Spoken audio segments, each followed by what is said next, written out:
छत्रपती शिवाजी महाराजांचा सुवर्ण काळ आणि आजचा महाराष्ट्र.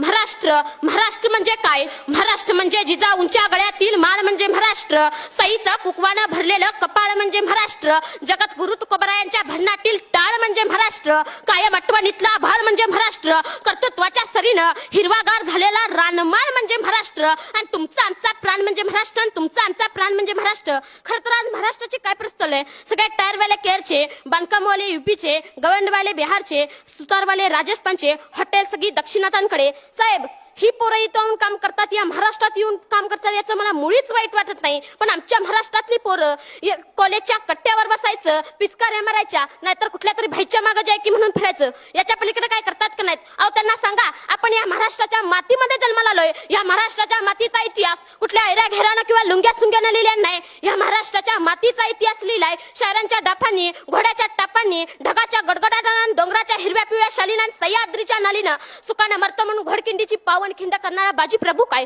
मानेवरती तीक्ष्ण डोका असताना देखील बचेंगे तो और भिडेंगे म्हणा दत्ताजी शिंदे काय? या महाराष्ट्राच्या मातीसाठी लढणारा तानाजी मालुसरे काय? या महाराष्ट्राच्या मातीमध्ये शत्रूला पाण्यामध्ये दिसणारे संताजी धनाजी काय? हा तर महाराष्ट्राच्या मातीचा इतिहास आहे. तुमच्या तरुण पिढ्यांना तुम्ही समजावून सांगा. आपण असं नानबरा आणि तुकोबरायांनी सगळ्या महाराष्ट्राला सांगितलं चालायचं कसं, बोलायचं कसं, वागायचं कसं. पण आजच्या जन्माला आलेल्या पोराला सांगावं लागतं की बाबा रे, या महाराष्ट्राच्या मातीसाठी या शिवरायांनी आपला प्राण अर्पण केलाय. आता तुला जीव द्यायची गरज नाही. या मावळ्यांनी या मातीसाठी आपला रक्ताचा अभिषेक घातलाय. तुला आता रक्त सांडायची गरज नाही.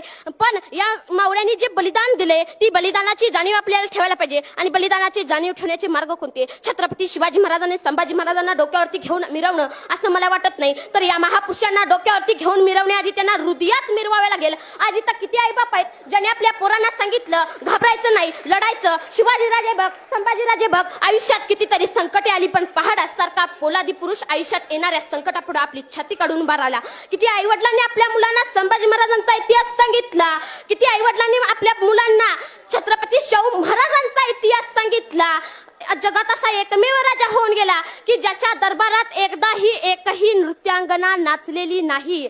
हा जगातला एकमेव राजा आहे. आमच्या छत्रपती शिवाजी महाराजांनी आम्हाला सांगितलं की प्रत्येक स्त्री ही माझ्या मराठ्यांच्या घरातली देवता आहे. आणि छत्रपती शिवाजी महाराजांच्या आऊसाहेबांनी आमच्या मासाहेब जिजाऊंनी आम्हाला सांगितलं की प्रत्येक स्त्री ही मराठ्यांच्या या स्वराज्यातल्या घरातल्या माझ्या मायमाऊली सारखी आहे. तिला माझ्या या स्वराज्यामध्ये आदराचं स्थान आहे. पण त्याच महाराष्ट्रातल्या मराठी मावळ्यांनी